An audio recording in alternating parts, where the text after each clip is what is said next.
Hoje, tem jogo em que o favoritismo engana e muita gente vai errar a leitura de jogo sem observar o contexto correto. Em vez de palpite pronto, eu vou te mostrar qual placar realmente faz sentido nos jogos de hoje, olhando o contexto, elenco, desfalques e o comportamento real das equipes. Aqui é futebol analisado com contexto e leitura de jogo, não com achismo. Nós somos o Loteca Informações dos Jogos da Semana. E agora começa o Quem Vencerá, Jogos de hoje. Jogo 1, Porto e Rangers. Confronto decisivo pela UEFA. Europa League, que coloca um Porto ainda buscando consolidação na parte alta da tabela contra um Rangers, pressionado pela necessidade de pontuar para seguir competitivo.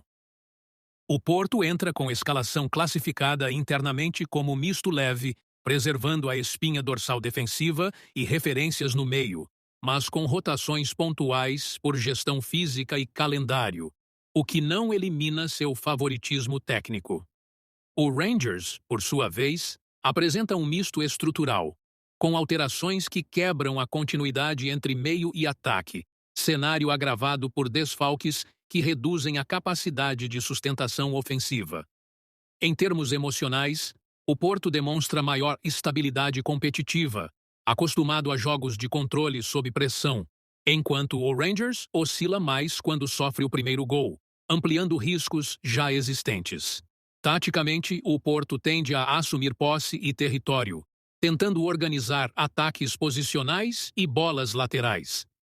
Mas sua dependência estrutural de controle de jogo é média e parcialmente afetada pela rotação, enquanto o Rangers depende mais de transições rápidas e execução individual acima da média para gerar perigo.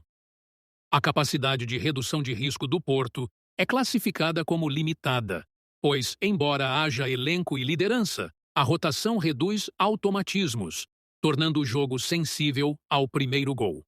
A leitura final indica um cenário de alerta, com equilíbrio maior do que o favoritismo histórico sugere, e no 1-1 como placar plausível sugerido, que reflete risco real de empate em um duelo taticamente travado. Quer mais análises como essa? Comenta aí. Jogo 2. Panathinaikos e Roma. Confronto pela UEFA Europa League, que coloca um Panathinaikos pressionado pela necessidade de resultado diante de uma Roma mais bem posicionada e com margem estratégica maior. A equipe grega entra com escalação classificada internamente como titular, impulsionada pelo mando e pela obrigação competitiva, mas com elenco curto e menor capacidade de absorver oscilações. A Roma é avaliada como misto leve, preservando sua espinha dorsal defensiva e lideranças em campo, com rotações pontuais voltadas à gestão física, o que não anula seu favoritismo técnico. Os desfalques impactam mais o Panathinaikos, especialmente em setores de criação e recomposição, elevando a dependência de execução individual acima da média, enquanto a Roma, mesmo com rotação, mantém automatismos suficientes para sustentar seu modelo. Em termos emocionais, o time grego apresenta perfil mais instável, reagindo de forma irregular quando sofre o primeiro gol, ao passo que a Roma demonstra maior controle competitivo e capacidade de administrar vantagem. Taticamente, o Panathinaikos tende a buscar intensidade inicial e jogo direto, enquanto a Roma privilegia organização, controle de espaços e transições mais qualificadas, com dependência estrutural média, compensada por profundidade funcional do elenco.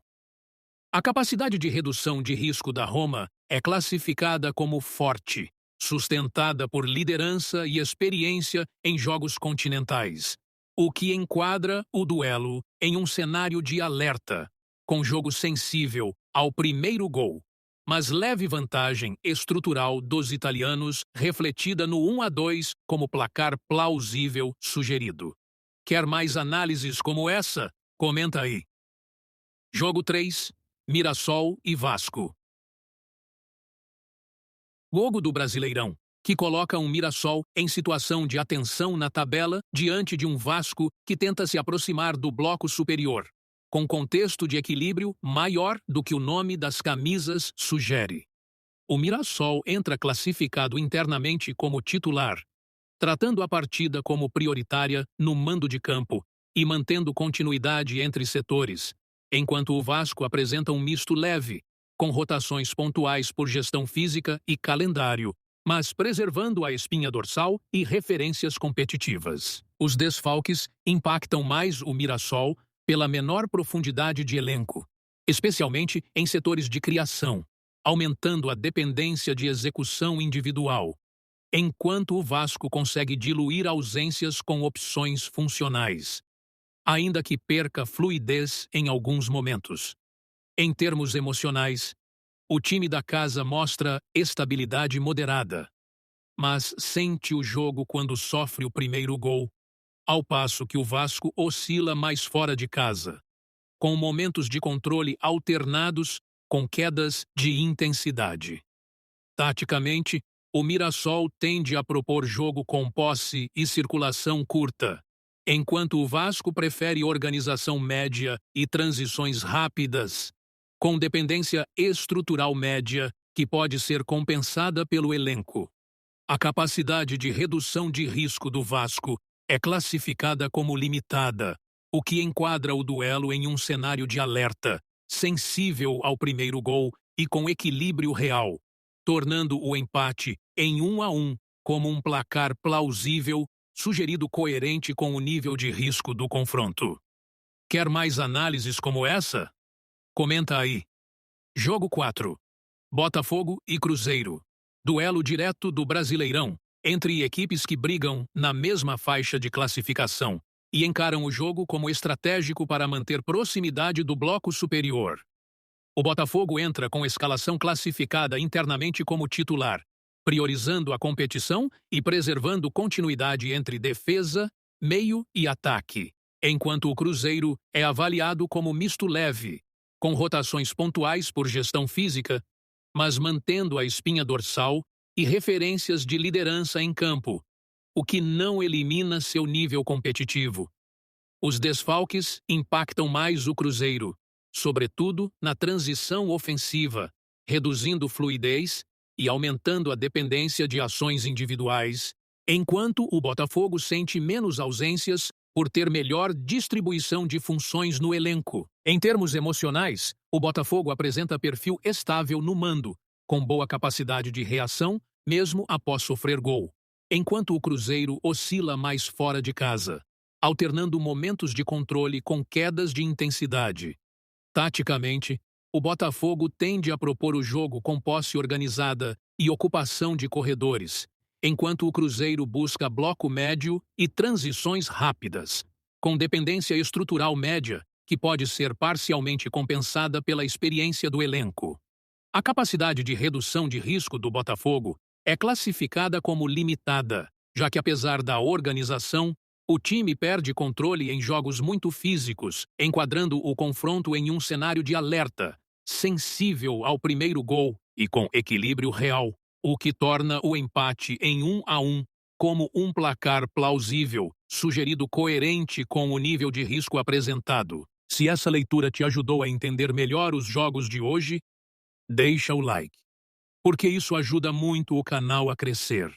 Se inscreve no canal, porque todo dia tem leitura dos jogos e toda semana tem análise completa da loteca. Amanhã eu volto com o placar plausível dos jogos do dia. Então, passa aqui de novo. E antes de sair, presta atenção.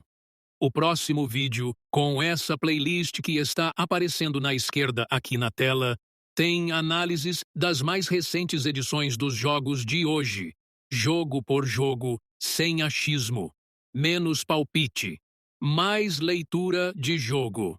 Valeu!